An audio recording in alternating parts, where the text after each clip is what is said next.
This is the Intermediate Algebra Math 1033 Final Exam Preview. Problem 31 asks you to solve and express in interval notation.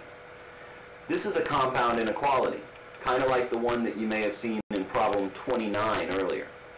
It's compound because there's more than one inequality, and it's an OR inequality. And if it's an OR inequality, you always see the word OR in there. If you don't see the word OR, it's probably an AND inequality. But an OR inequality is just two separate inequalities that are solved in parallel.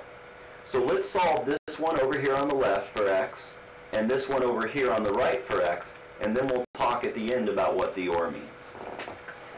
To solve 5x plus 1 is greater than or equal to 11, we first of all get rid of the loose term, that 1. If it's added, you undo it with subtraction. And so we subtract 1 from both sides of that inequality. We're left with 5x greater than or equal to 11 minus 1 is 10. Let's finish that inequality. To get x standing alone, we divide through by 5, and we do it to both sides of the inequality.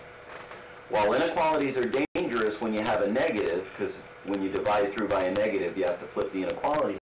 In this case, we're dividing through by positive 5, so we don't mess with the inequality. Our answer to that part is just x greater than or equal to 2. But we're not done when we've done one part of an OR. We got to do both parts. And so over here, we've got x plus 5 is less than or equal to 2, and we have to undo that 5 in the same way we undid the positive 1 over here. To undo positive 5, you subtract 5 from both sides. You get x alone on the left side, a less than or equal to symbol, and 2 minus 5, which is negative 3. So when we put these together, we get x greater than or equal to 2, or x is less than or equal to negative 3. That's the answer, but it's the answer in inequality notation. The instructions say to answer in interval notation. So before you get done, you're going to have to draw this on a number line and interpret it.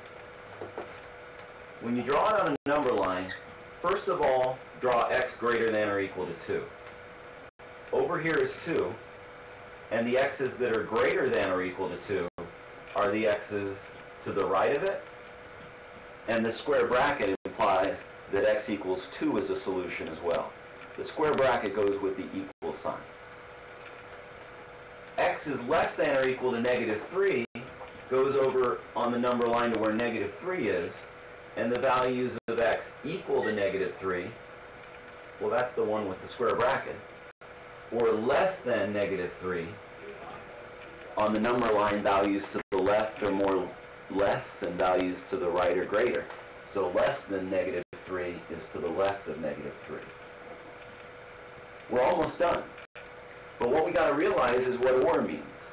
OR is a type of an inequality where either one of these conditions can be met, but both don't have to be met at the same time. And in fact, there aren't any numbers that are simultaneously greater than 2 and less than negative 3. But it's an OR inequality. So any number in this region or in this region will work as an answer for our equation or inequality. What we have to do now is convert that into interval notation. So this interval right here, where there are valid solutions, starts at negative infinity and goes up to negative 3. Note that negative infinity never has a square bracket because you can't include that in your answer. It's not really a number. Negative 3, however, is a part of our solution, and we include it by putting a square bracket by it. We use this symbol in math for OR. That's a set notation symbol, but it's just the same as putting the word OR there. This other interval starts at 2 and goes on to positive infinity. We include 2 in that answer, but we can't include infinity because it's not a number. So your answer in interval notation is the interval from minus infinity up to negative 3, including negative 3, or the interval from 2 on to positive infinity.